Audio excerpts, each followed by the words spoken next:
Well, we do actually now know how to pronounce this company, which is Evyve, and we filmed them on several occasions. The first time we filmed them was in Leyland. They had 2 chargers there, 75 kilowatts, dual bay, outside of a pub. We then filmed them in Haydock, 2 chargers, dual bay, outside a pub. And we're here today in just on the outskirts of the Trafford Centre, and we can see there's been an expansion. So we had the opportunity to talk to one of the technical bods, Fred, when we were down at the Everything Electric show in London recently, and they told us about some of their plans for expansion.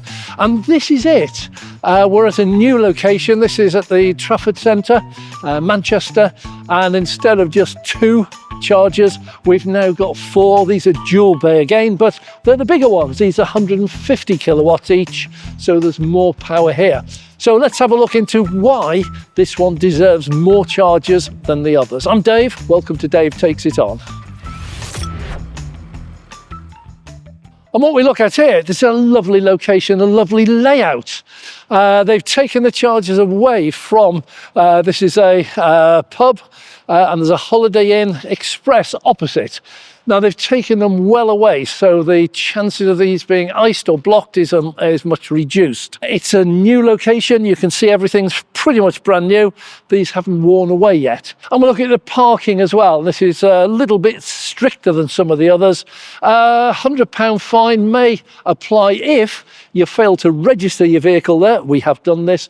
Or if you're parked in a charging bay while not using the charging facilities. So lovely and clear marking. So they're trying to keep this separated. Now, why is this one bigger than the others? Well, there's a number of things going on here. First of all, we have a hotel opposite, a Holiday Inn Express.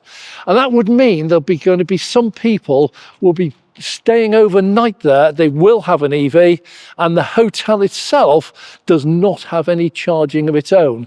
So this is a great location for them. Because they're the more powerful chargers, if you're sitting down to a meal over there, come and plug your car in first. By the time you've had your meal, your car's full and you're ready for the next day. These are priced as all Evyve chargers are. It's 75 pence per kilowatt hour. That's right across the board. But we're always on the lookout for these little anomalies, and we usually will find one. These are 150 kilowatt chargers. They report 150 kilowatts to each side. So that's different because the chargers we filmed in the past have been 75 kilowatts shared between 2 bays. But we found a little anomaly on this one because although this is exactly the same charger by the look of it, 150 kilowatts, these are showing 125 kilowatts. What's going on here? So here we have a contactless payment method. I'll cover the apps in a second, but contactless means you can just pull up here, you can swipe your card, and your charging session is authorized there and then live through the card. There is a pre-authorization fee. Now, what this is just a simple method that the EV charger, the CPO, charge point operator, has of making sure you've got the money in your account. So when you swipe your card, it doesn't take any money. You haven't paid anyone, but it's just set aside £45. So it knows you've got £45 in there. What will happen then is you do your charging in the normal way. You plug your car in, your car will do it. And then at the end of it, when you take the charger plug out and put it back in here, this will work out how much you've actually spent. And the process, as it should work, is that the £45 that they've set aside will be used to take out the charging session that you've just taken, the amount you've paid for, and then they just cancel the £45. So the net result, and you have to be really quick on this, we see it quite often, if you look at your online banking as you're doing this, you'll see there's a £45 charge, but it's in the pending file. It's not taken, it's in the pending file. And then as soon as the session finishes, the plug goes back in and that £45 is released and the amount you charged is taken out of it. So you'll see an actual charge that's coming out of your account. So for most people, it's that quick. I filmed this in real time and it's seconds from when you put the plug back in, £45 disappears, the actual charge appears on your account as a charge, not as a pending. Now, with pre-authorization charges, I have to say, we've never had a problem. I've never had one that's held for more than a minute or so from when we finish the charging session to when that £45 in this case could be 25 or 45, 55 in other cases. We charge all over the country. We've been doing this for 2 years, never had a problem. We do get viewer comments stating that they do have a problem, and the chargers themselves, the CPOs, do say that it can take up to 2 days for all this to clear. Now, it's interesting that they've chosen 8 bays here, whereas the normal pubs are 4 bays. So they're obviously anticipating a lot more here. Because this is a much more recent installation, it's really quite new, one would imagine that they've got all the data and this is what they think they need for this particular location. We have got the hotel in the background, and that doesn't have any charging of its own, so that's a captive audience.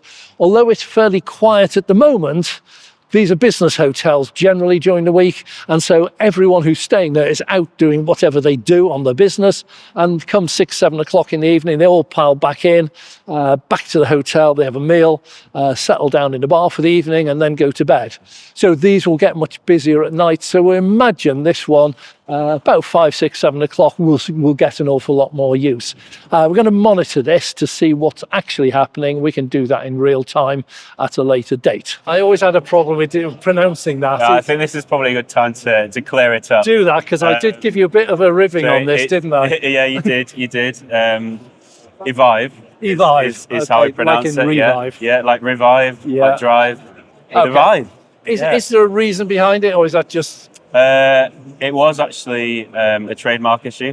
So so we our previous iteration basically got into legal issues, so we needed to come up with a new name. Okay. Realised that every name associated with EV or EV driving or EV charging is gone. So we just came up with a name. Yeah. Okay, we just invented a name. I'm not going to rib you anymore on your name. Sorry about that. Right, so you are relatively small. Yes. In terms of the overall charging, when you look at people like Osprey and GridServe and the like. So can you give me a run through of roughly how big you are, where you're operating, and what you do? So we, I guess, small to medium-sized network, predominantly focused on DC and ultra rapid charging, so rapid and ultra rapid. Right. But we have locations across the whole of the UK, from Dundee to all the way down to Torquay in the south. So we have a relationship with Green King Pubs, which allows us to. Right, that's where we found you recently. Exactly, in Limewood Farm in Haydock. Yeah. Which is one of our first installations, actually. Oh right. Yeah. That was one of our first fair few years with ago. Green King. Yeah, first with Green King. Yeah. But that relationship with Green King allows us to expand across the UK. So we've got 160 locations, 350 rapid and ultra rapid chargers. Right. A small number of AC chargers, but so you tend to be more one or two chargers per location rather than big hubs. Yeah. So we started out doing sort of 2 DC rapid chargers per location, which is the ones that you guys went to 75 kilowatts. Yeah. But now we're sort of moving on to focus our efforts on ultra rapid charging. Okay. So we've installed probably 6 ultra rapid hubs to date, and we're going to sort of progress to install another 20 to 30 over the next year. It's interesting to see the branding of the chargers here. These are tritium units. These are made in the States, and an awful lot of companies are starting to move away from these. GridServe had loads of these fitted at one time, and they've gone very much up to the bigger end, the 350s, which are the ABB units, and then the newer ABB, which is the 360s. These are the intelligent ones with computer load sharing inside them.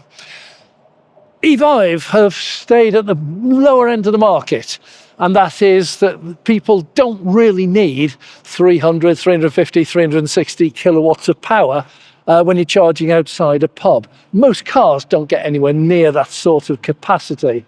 So they've decided to come down a bit, and for them, these make perfect sense.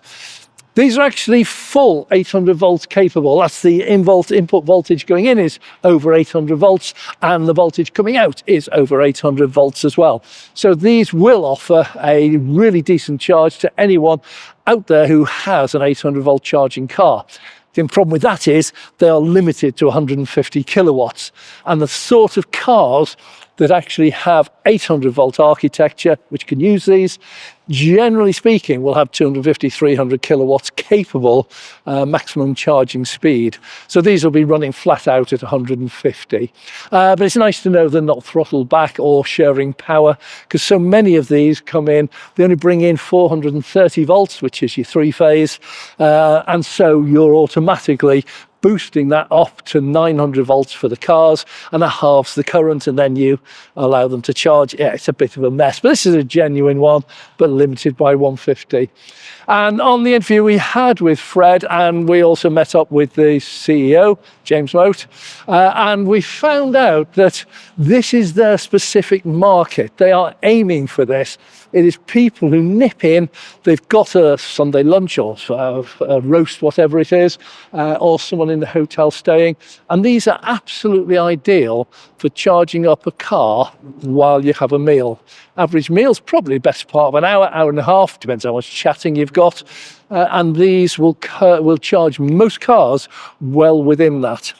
Something like the Citroen EC3, something like the Renault 5e, these both can charge from 20 to 80% in less than 30 minutes. So while you're having your meal, absolutely fine. You can go beyond the 80% and start topping up towards the 90, 95 or even 100% if that's where you're going.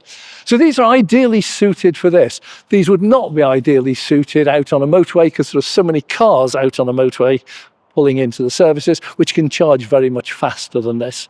So this is a captive audience, and it's their target audience. So we're here in the car park talking about EV charging, private car charging, public charging, and in the background going past all the time are these electric trams. This is the future. Everywhere we're going nowadays, we're seeing electric buses, we're seeing electric trams, we're seeing everything is going electric. Lorry parks going in with electricity charging. It's all happening. So it's not just at our end of the market, the private cars, it is everything electric. And we can, of course, see that having 150 kilowatt maximum power on the chargers means that they require less power coming into the site. If they had 250, 350 or 360 kilowatts here, the power requirement coming in would be massive, and that comes into a massive cost of keeping it running. Now, they did reveal that they have to pay the grid, the DNO, whoever they're going to have to pay, a charge of over £22,000 for the privilege of having electricity to their site. And that was with 2 chargers at 75 kilowatt shared power. So when we get up to this, the requirement is even more. And this is now a smaller company, but these charges, these costs are starting to build up. If it was designed to keep the prices down, it hasn't really worked, because these are 75 pence. And that's not really a competitive price these days. It is on the high side. Now, when we look at the 75 pence here, they're going to be coming under increasing pressure from the competitors. We have noticed that Tesla, for example, have dropped their prices to the lowest levels I have seen in the last 5 years. They are coming down. There are other new locations opening up. We're going to an opening of one in the very near future, and that one is an awful lot cheaper than this. So Evyve are going to be coming under increasing amounts of pressure to do something about the pricing. Now, it depends how these are used. If people are just going here, charging up, and we see people charging up a BP Pulse at 89 pence. I'm hoping most of those are business accounts and the business is getting a discount, but maybe not. But if these are used, that's fine, and they've got a valid business model. But if they find that these are not being utilised fully, and there are people opening up all around at a much lower price, this is going to have to be looked at some point in the future. Now, one of the things that companies will rely on is inertia or apathy.